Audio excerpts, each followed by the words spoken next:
Okay, I thought I'd make a video on my VO2max analysis and follow up on what I've learned and what I think about this.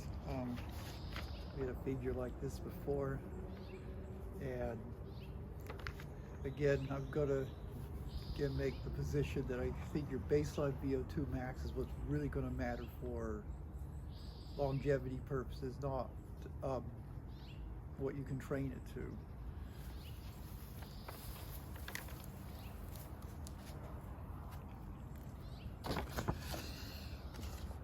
Okay, so here's the figure I showed before. This has been updated a bit. This black line here is what I believe is my baseline VO2 max, which is about the bottom 35th percentile.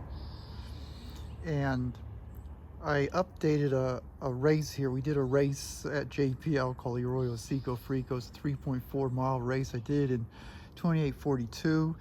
And unlike the time I've got here for 31 minutes, this was a race where I'm running against people, so it makes it more like the other races. And so I was motivated to go fast. I was happy I broke a half hour on this. And so using that to convert to a VO2 max, it puts me in the little bit above the 75th percentile. So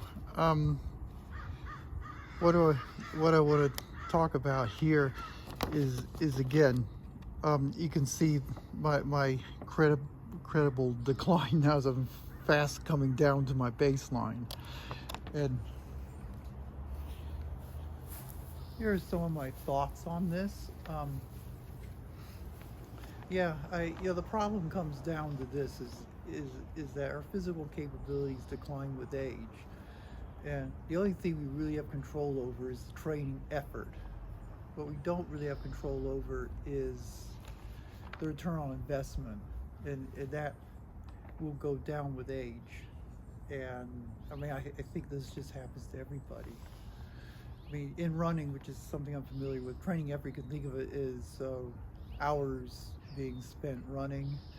What would help your VO2 max the most is how many miles per week you can run.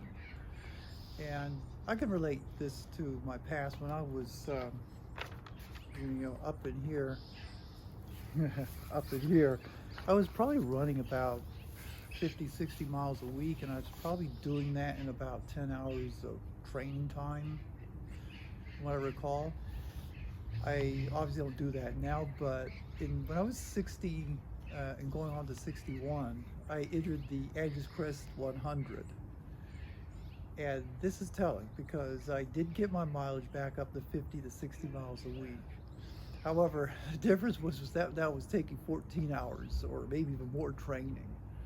So I upped the effort, got the same, if you will, training output in terms of miles per week. But what I want to show you here, this actually reinforces something Dr. Peter Attia talks about. So as I say here, I'm running probably 50, 60 miles a week, maintaining a pretty high performance level. This, if you will, lessening in decline, that was the benefit of running these 50 to 60 miles a week. And so all it did was, it actually did not arrest the decline, it just slowed it down. And, that's the problem here.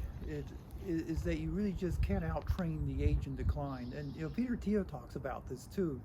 He will say something along the lines of, a person can maintain some level of fitness when they're getting older, and then suddenly they get an injury or some life change thing happens, and they take this big step down and they never recover. And this is exactly what happened to me during the AC 100 training. I just never recovered. I was surprised. I thought, I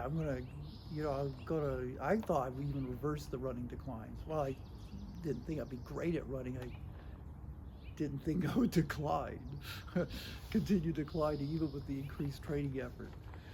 And I think another thing too that is very apropos here is that, you see these studies all the time that, and again, I'm talking about running, that's what I'm familiar with. The benefit of running, they add like 5 years to your life or something like that. It's not going to be 20 years or anything like that, which would be what would happen if, say, you could take your VO2max from, say at me 35th percentile up into the 95th percentile. So I think what happens here is like this Peter T effect, if you say, is that the training and effort will slow that decline down, but at some point it doesn't take much of a trigger for it to collapse quickly. And one thing I'm going to do, I'm going to have a follow-up video on this.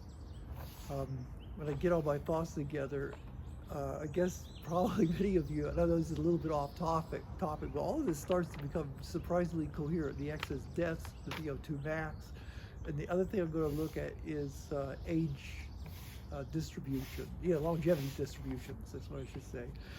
This was actually motivated by a video I saw by Honors Retirement Corner, who basically was kind of putting a rebuttal on Sarasota's Tim's position on taking Social Security at 62, and basically the crux of this kind of came down that Sarasota Tim said the average age of an American is like, American male is like 74 years old, and so yeah, he's taking his Social Security early. Anyway, I won't get into the details of that, but I will say this, is that looking at these distributions is fascinating, and I think it's even going to tie in with some of this stuff. And yeah, it's kind of fun disassembling this data. So I'll look forward to posting that, and I'd like to know what you think about this. Yeah, thank you.